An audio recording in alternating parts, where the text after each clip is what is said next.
জুলাই গণঅভ্যুত্থানের অন্যতম প্রতিবাদী কণ্ঠস্বর তিনি, যার কথা ও কণ্ঠে যেন প্রাণ ফিরে পেয়েছিল অগণিত বিপ্লবী মন। দাবানলের মতো মুহূর্তে ছড়িয়ে পড়ে কথাগুলো।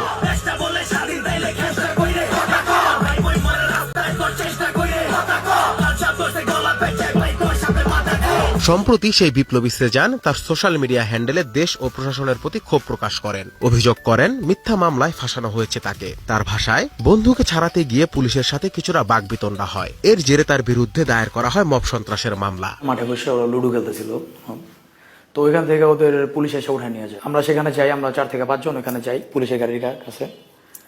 তো তখন আর কি পুলিশ আমাদের কোনো কথা শুনে না। তো ওই সময় আর কি এলাকার কিছু মানুষ জড়ো হয়ে যায়। আমি তখন বলি যে আমরা তো কোনো মব করতেছি না, কিছুই না, আমরা 4 থেকে 5 জন আসছি এখানে কথা বলতে, শুধু আপনি তো কথা শুনতেছেন না। 24 তারিখে শুনি যে মামলা হয়েছে আমাদের নামে একটা। তো মামলা কেমন হয়েছে যে পুলিশ, আমরা নাকি পুলিশের গায়ে হাত দিছি।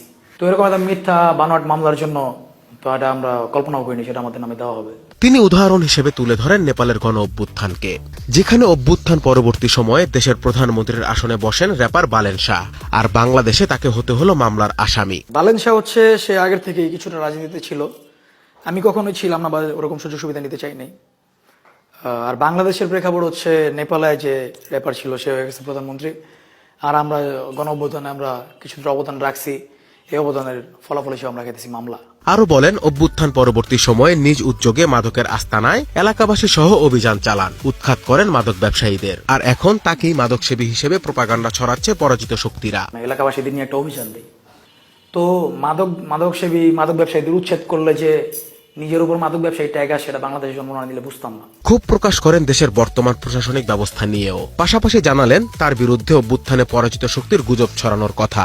পুলিশের তো ব্যক্তিগত কোনো আক্রোশ আছে নাকি এটা আমি জানি না, কিন্তু যারা পলাতক, যারা বিতাড়িত দেশ থেকে, তাদের একটা ইন্ধন থাকতে পারে, কারণ এরপরেই তারা আমার নামে বিভিন্ন রকম গুজব ছড়ানো শুরু করে। মামলা আর গুজবের গ্লানি মাথায় নিয়েও সেজান চালিয়ে যাচ্ছেন নিজের কাজ। শিগগিরই প্রকাশ করবে নতুন অ্যালবাম।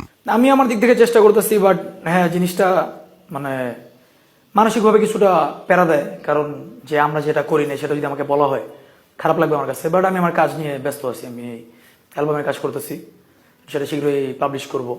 আমি ওটা নিয়ে ব্যস্ত আছি, কাজ থামায় রাখার উপায় নেই। রাজনীতি নিয়ে তার নেই কোনো উচ্চাকাঙ্ক্ষা, তবে অত্যাচার ও অত্যাচারের বিরুদ্ধে তার প্রতিবাদী কণ্ঠস্বর চলবেই। চালিয়ে যেতে চান নিজের স্বভাবজাত কাজ।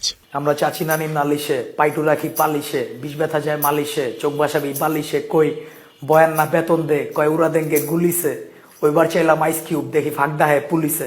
Anas Imran, star entertainment.